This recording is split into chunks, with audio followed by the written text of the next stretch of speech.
కొన్ని సత్యాలు మీకు నేను చెప్పడానికి ఇష్టపడుతున్నాను.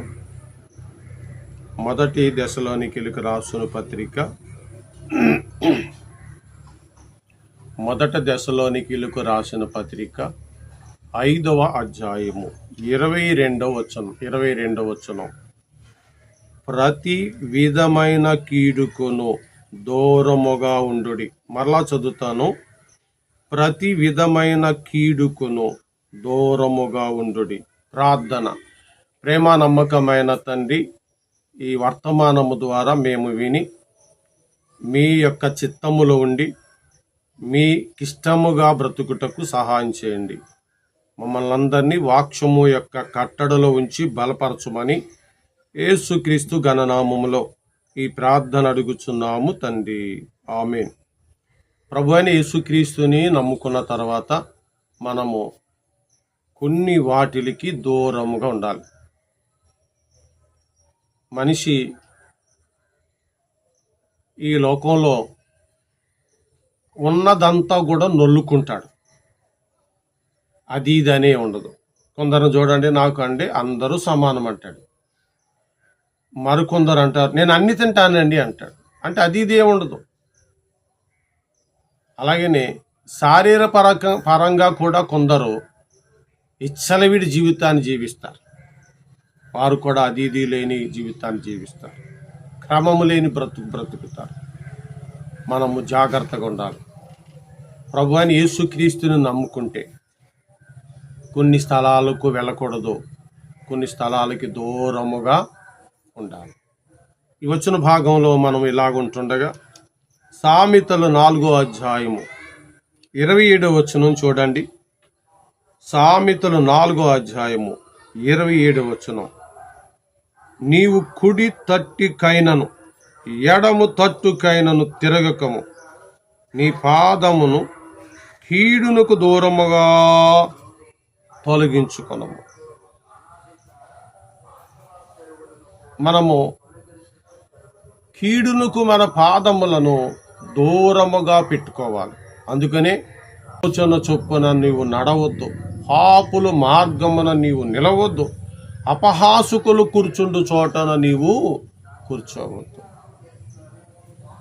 మనము ఈ క్రమముగా బ్రతకాలి. ఈ రోజుల్లో విశ్వాసులుగా ఉన్న మనము జాగ్రత్త లేనిచో మనలను పడగొట్టే లోకం పక్కనే ఉంది. ప్రభువును నమ్ముకున్నాము. మనము ఈ మద్యానికి, ఈ తాగుడికి దూరంగా ఉండాలని ఆశిస్తూ ఉంటుండగా అపవాది మనుషులు మనలను దూరంగా ఉండనివ్వరు. ఈ లోకానికి, చెడుకి దూరంగా ఉండాలంటే అపవాది మనుషులు మనలను దూరంగా ఉండనివ్వకుండా మనం ఏదైతే చేయకూడదు, ఎక్కడైతే నిలవకూడదని అనుకుంటున్నామో అక్కడికే లాగేసి మనం చేయకూడదు అనుకున్న తప్పుని చేసేలాగా మనలను సాతాను ఏజెంట్లుగా, సాతాను యొక్క వాలంటీర్లుగా పనిచేసి మనలను పాడు చేస్తారు. కాబట్టి జాగ్రత్త కలిగి ఉండాలి. మనము జాగ్రత్త కలిగి ఉంటేనే విశ్వాసమందు బలము పొందుతాము. దేవుని రాజ్యానికి హక్కుదారులుగా ఉంటాం. దేవుని యొక్క రాజ్యములోనికి వెళ్ళే వారంగా ఉండగలుగుతాము. కాబట్టి ఈ మొదటి వచన భాగాన్ని మీరు చూస్తే ఏమని చెప్పినాడైనా, మొదటి దశలోనికీయులకు రాసిన పత్రిక 5వ అధ్యాయము 22వ వచనములో ప్రతి విధమైన కీడునకు దూరముగా ఉండండి. అసలు ఎక్కడ ఒక్క కీడుకు కూడా దగ్గరగా ఉండకూడదు, ఒక పాపానికి కూడా దగ్గరగా ఉండకూడదు, ఒక చెడు పనికి కూడా దగ్గరగా ఉండకుండా మనము దూరముగా ఉండాలనేది ప్రభు చిత్తమై ఉన్నది. అందుకనే మనము నీవు కుడి తట్టుకైనా ఎడమ తట్టుకైనా తిరగకము, నీ పాదమును కీడుకు దూరముగా తొలగించుకో. అంటే మనమే తొలగించుకోవాలి. అర్థమైందండి? కీడులకు దూరంగా ఉండాలంటే నువ్వే తొలగించుకోవాలి. దానిని తొలగించుకునే పనులు చేయాలా. ఏమండి అంటే కాదు. ఏమండి అంటే నువ్వు దూరంగా ఉండలేదని అలాగండి. మనం ఎలా ఉండాలి? దూరంగా ఉండాలి. దాన్ని నిలబెట్టుకోవాలి. ఇక్కడ కాంప్రమైజ్ లోకంతో అవ్వకూడదు. ఒకసారి ఒక కార్యక్రమానికి నువ్వు కాంప్రమైజ్ అవ్వకుండా నాది చెట్ట అవదండి, నేను రాలేనండి అన్నావు అనుకో, ఇక నీకే డిస్టర్బ్ ఉండదు. కాబట్టి కీడుకి వెళ్లకుండా దూరంగా ఉండవలసిన సమయం. తర్వాత మనలో యథార్థమైన బ్రతుకుండాలి. మనలో యథార్థమైన బ్రతుకుండాలి. కీడు విషయంలో, పాపం విషయంలో, లోకం విషయంలో నీలో పెర్ఫెక్ట్ ఉండాలి. నీలో పెర్ఫెక్ట్ లేదనుకో నువ్వు అన్ఫిట్ అయిపోతావు, ఫిట్ అవ్వవు. నువ్వు పెర్ఫెక్ట్గా ఉండాలంటే ముందు నీ యొక్క విశ్వాసం, నీ యొక్క జీవితం పెర్ఫెక్ట్గా నువ్వే ఉంచుకోవాలి. కాబట్టి ఎలా ఉంచుకోవాలి? 119వ కీర్తనలో చూడండి. 119వ కీర్తనలో నువ్వు ఎలా ఉంచుకోవాలి? దేవుని దగ్గరికి వెళ్ళాలి, మోకరిల్లాలి, ప్రార్థించాలి. ప్రభువా, నేను ఈ కీడులో పడకుండా, ఈ పాపములో పడకుండా, ఈ అన్యుల ఆచారానికి వెళ్ళి నేను ఆత్మీయ జీవితాన్ని పాడు చేసుకోకుండా నన్ను కాపాడమని అనుదినము ప్రార్థించాలి. ఆ ప్రార్థన ఆత్మతో నువ్వు ఉన్నప్పుడు దేవుని కాపుదల నీకు దొరుకుతుంది. 119వ కీర్తన 29వ వచనం, కపటపు నడత నాకు దూరము చేయుము అంటున్నాడు భక్తుడు. ఎట్లాంటిదండి? నేను వారితోటి కాంప్రమైజ్ అయిపోయి మనం సాగిపోవాలి అనేది కపటపు నడక. అర్థమైందమ్మా? కొంతమంది అదేంటి పాస్టర్ గారికి తెలియకుండా అని అంటారు. కొంతమంది పాస్టర్ గారికి తెలియకుండా వెళ్ళిపోదాం అంటారు. ఇందాక ఆరాధనలో మనం ఏం చెప్పుకున్నాం? చెప్పాలి. ఆరాధనలో ఏం చెప్పుకున్నాం?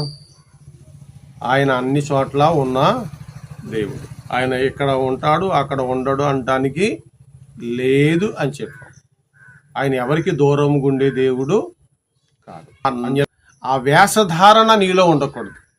దానిని ఏమని ప్రార్థన చేసుకోమంటున్నాడంటే, కపటపు నడత నాకు దూరము చేయము, నీ ఉపదేశమును నాకు దయచేయము. నీ వాక్కు నాకు దయచేయనైనా, నేను కపటంగా ప్రవర్తింపకుండునట్లు, యథార్థంగా బ్రతుకున్నట్లు నీ ఉపదేశం ద్వారా నాకు అనుగ్రహించు ప్రభువా అని ప్రార్థించాలి.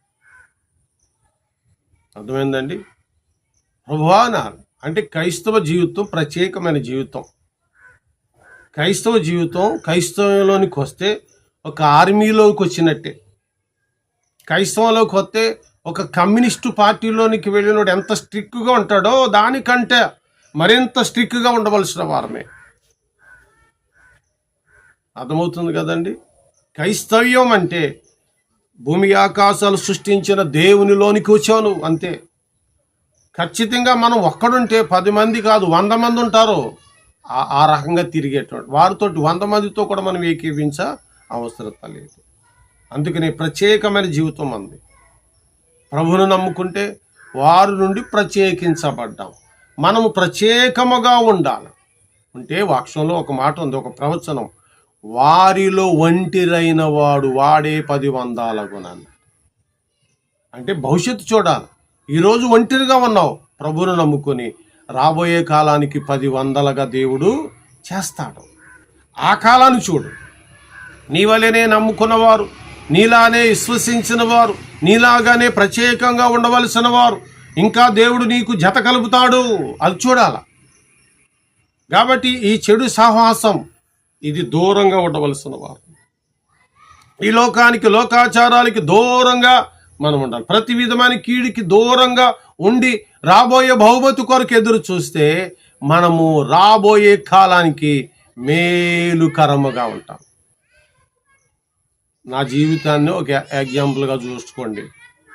నేను ఫస్ట్గా ప్రభువుని నమ్ముకున్నప్పుడు మా అమ్మ, మా పెద్దమ్మ గారు, మాకు ఇంకొక పెద్ద ఉండేది.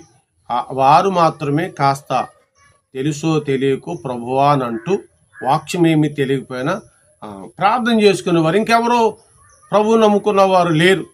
మరి ఎవరు లేరు కదా నేను వెనకపడలేదు. ఎవరు లేరు కదా, మా కుటుంబాల్లో ఎవరు లేరు కదా అని నేను వెనకపడలేదు.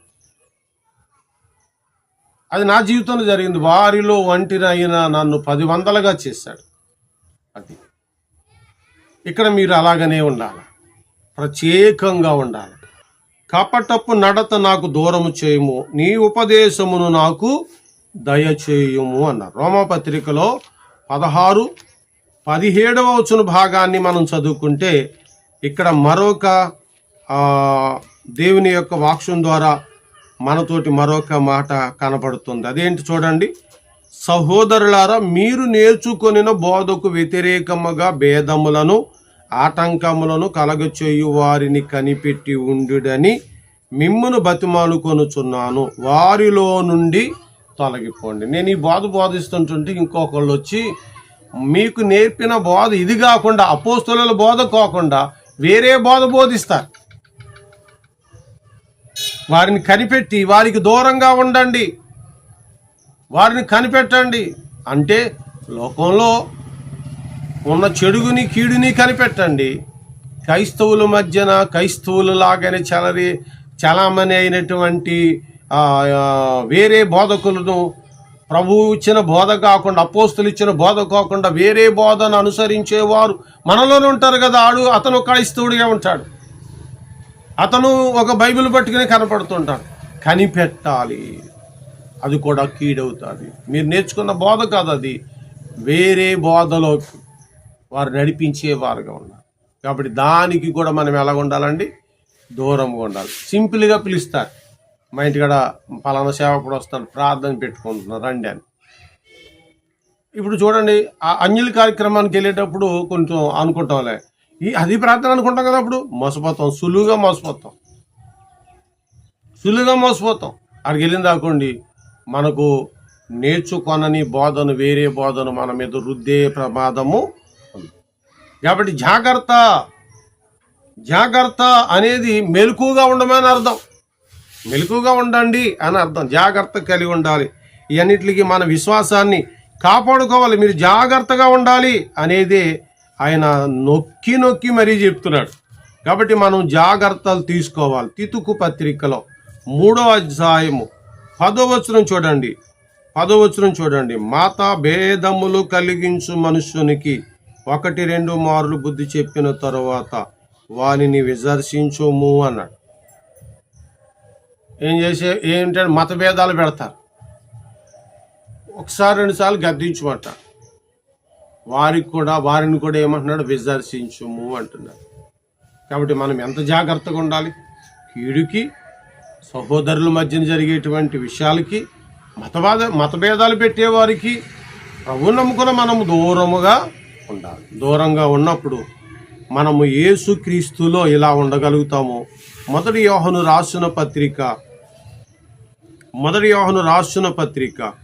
3వ వచనం, మొదటి అధ్యాయము. మాతో కూడా మీకును సహవాసము కలుగునట్లు మేము చూసిన దానిని వినిన దానిని మీకు తెలియజేయుచున్నాము. మన సహవాసమైతే సహోదరులు మన సహవాసమైతే ఎవరితో ఉంది? తండ్రితో కూడాను ఆయన కుమారుడైన యేసు క్రీస్తుతో కూడాను ఉన్నది. కీడుకు దూరంగా ఉండి దేవునితోనూ ప్రభువుతోనూ మనము సహవాసము చేయగలవారమయ్యి ఉండాలి. అప్పుడు ఆయన రక్తము ప్రతి పాపముల నుండి మనల్ని కడిగి పవిత్ర పరుస్తుంది. మనలో ఉన్న పాపమునకు జీవము రాకుండా, అది మరలా జీవముతో బలపడి మనల్ని మింగకుండా లోకానికి కీడికి దూరంగా ఉండి ప్రభువుతో తండ్రితో సహవాసం చేస్తూ మనము సంపూర్ణంగా పాపముల నుండి విడుదల పొంది ప్రభు రాజ్యానికి వారసులుగా ఉండాలి. అట్టి కృప దేవుడు మనకు అనుగ్రహించును గాక. ఆమేన్. ప్రేమ నమ్మకమైన తండ్రి, మీ ఘనమైన నామానికి స్తోత్రాలు. ఇక్కడ ఈ చిన్న పరిచర్యను దీవించండి. ఇక్కడ నమ్మి బాప్తిసం పొందుకొని నీలోనికి వచ్చిన వారిని బట్టి స్తోత్రాలు. అలాగే నీ నమ్మకములో ఉండి మారు మనసు కొరకు, తిరిగి జన్మ అనుభవం కొరకు, బాప్తిసం కొరకు ఎదురు చూస్తున్న విశ్వాసులు కూడా మీరు జ్ఞాపకం చేసుకొని వీరిని కూడా బలపరచండి. మిమ్మల్ని నమ్ముకున్న ఈ తొలి దినాల్లో నుండే వీరు నీ పునాది మీద కట్టబడి నీ సత్యములో ఉండటానికి సహాయం చేయండి. ప్రారంభము నుండి విశ్వాసులైన వీరిని బహుగా బలపరచండి. మీ వాక్యం ఎలా చెలవిస్తుందో అలాగనే నడుచుటకు బుద్ధి బలము, నడచే బలము, వివేకము, జ్ఞానం అంతా మీ కుమారుని యేసుక్రీస్తులో దయచేయండి. మా చుట్టుపక్కల ఉన్న వారందరూ నిన్ను నమ్ముకుని సత్యములో ఉండటానికి సహాయం చేయమని మీ సేవకుని పనిని ఇంకనూ జరిగించుమని ప్రభువును రక్షకుడైన యేసుక్రీస్తు ఘననామములో ఈ ప్రార్థన అడుగుచున్నాము మా పరలోకపు తండ్రి. ఆమేన్. అందరికీ వందనాలండి.